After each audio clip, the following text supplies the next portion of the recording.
Hey guys, how's it going? It's Vince with the Vinsanity Shred, and I'm here to give you guys an ab workout. I was at my local gym, and I actually just finished shoulders, and they had 10 minutes until they were closing.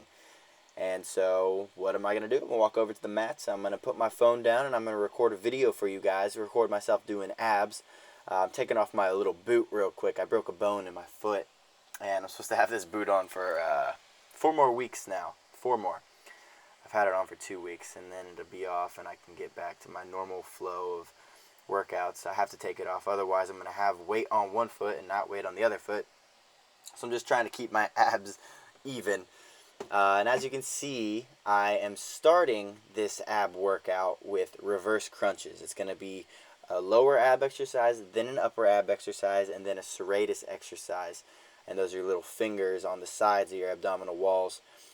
So I'm starting with lowers because I feel my lowers have always lacked. I've been starting with lowers for a while, so my lowers have actually gotten quite a bit stronger and quite a bit more noticeable. So a 10-pound weight in between my feet is actually really easy for me still.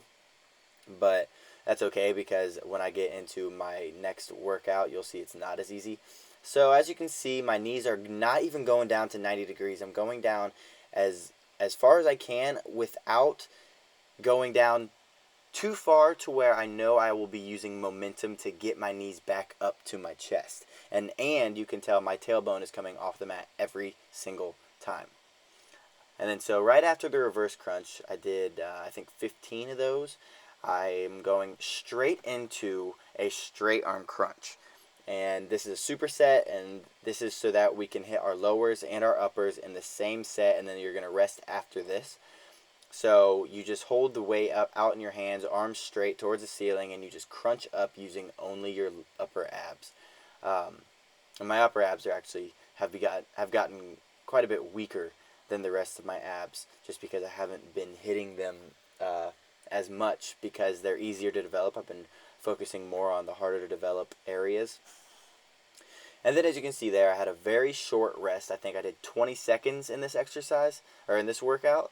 And once again, you don't have to do 20-second rest. You can do 45 seconds, you can do 30 seconds, you can do a minute, whatever you have to do to be able just to finish the workout, and then work your way down to shorter rest times. And then so I did that rest, and I got right back into my reverse crunch. And as you can see, I put my hands behind my head. You can put your hands on the mat next to you. You can put them out for stabilization. But I find that sometimes towards the end of my set, I start using my hands to actually push my knees up towards my chest. And that actually causes me to cheat. So I keep them behind my neck at all times. But I'm not pulling on my neck. You don't want to cause injury. Just keeping them back there. And then once again, supersetting, going right into the straight arm crunch. And these are hitting your upper abs. And you can tell that my upper abs are actually quite a bit weaker than my lower abs because I'm actually having trouble with a 10-pound weight. I never used to have trouble with that. But that's what happens when you lack at working a certain part of your body. So, but no worries, I'll get it there. And this is actually, that's my favorite abdominal stretch right there. I call that my seal stretch. And it stretches all parts of your abdominal walls, your sides, your lowers, your uppers, everything.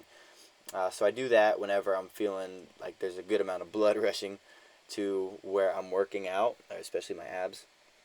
And then I had a minimal rest, and I get right back into my reverse crunch. And I'm bringing my knees as far up to my chest as I can. I'm making sure, the most important part is that your tailbone comes off the mat. If your tailbone is not coming off the mat, you're not working your lower abs, you're going to be working your hip flexors, and that is the most commonly mistaked workout I see in the gym, is when nobody is actually curling their tailbone up, working their lower abs. And then I get right into this straight arm crunch. And as you can see there, guys, I am dropping the weight. Do not be embarrassed or scared to drop weight because you're going to look like a sissy or you think you should be putting up that weight. I should be putting up a 10-pound weight on crunches, but I'm not right now because I haven't been working them out. So I'm not going to hold the weight up there just because I think I should be able to do that. I'm going to put that weight down and I'm going to get out good reps. I'm going to get out the best form that I can to be able to do all the reps of my set. So, I'm a little winded, as you can tell. I'm taking my little rest here. And so the next exercise we're going to get into is heel taps. And so all you do is you lay on your back, you bend your knees, and you put your feet about 6 inches out of reach of your fingers, as you could see I just did. About 6 inches away. You can do more if you want. If you do more, it's gonna get pretty tough towards the end of the set. But that's up to you. And then all you do is you crunch your shoulders forward. Your shoulders never touch the mat. You crunch up, and that's going to engage your upper abs. And then as you're crunching to each side and going and tapping your heels, as the exercise is called, heel taps. As you're tapping your heels, sorry, I thought I was ending. I was like, what? I'm actually just grabbing a towel because I'm sweating. As you're tapping your heels, you're going to be engaging your serratus muscles, which is those fingers that you see running along the sides of people's abs. Those are actually called your serratus, not your fingers. And there's the trainer who is telling me I got like 5 minutes left in the gym. Don't worry, bro. I'm getting out of here.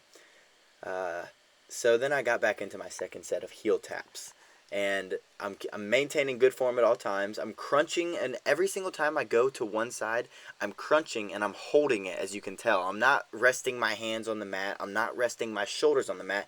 You always want both of those to be off the mat, and I'm going to each side, and I'm holding it for a second to really get a crunch of that muscle. And so once again, I'm keeping my rest to a minimum. I think I know my abs were pretty toasted by this. It's a very simple workout, but if you do it correctly, a simple workout can be just as effective as some crazy, never seen before workout.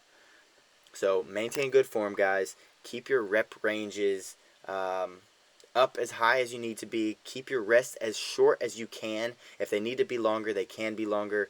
But just always remember, maintain good form. Don't swing and use momentum. Get the right rep ranges in, and then minimal rest. Rest is huge. If you're resting for a long time, you're not going to be getting the most out of your workout. So remember those 3 factors, and as long as you're doing abs, you should be good. So I hope you like this video. I'm going to hit you guys with a little flex because I was feeling pretty pumped. I do remember doing this. I felt kind of douchey doing this in the middle of the gym, but that's okay. And then let me rephrase that. I was feeling really douchey in the middle of the gym, and there was nobody there because there was like 3 minutes, I think, until it closed. So I walked over to the gym and I hit you guys with a little flex to show you that the ab workout works. Yeah, sure, I got abs, but the blood was pumping. You can see my veins are sticking out. And that's because and you can see my lowers, you can see my uppers, my serratus there on the side. That's what those heel taps were working. So I made sure to hit all those parts, and I hope you enjoyed it, guys. See you later.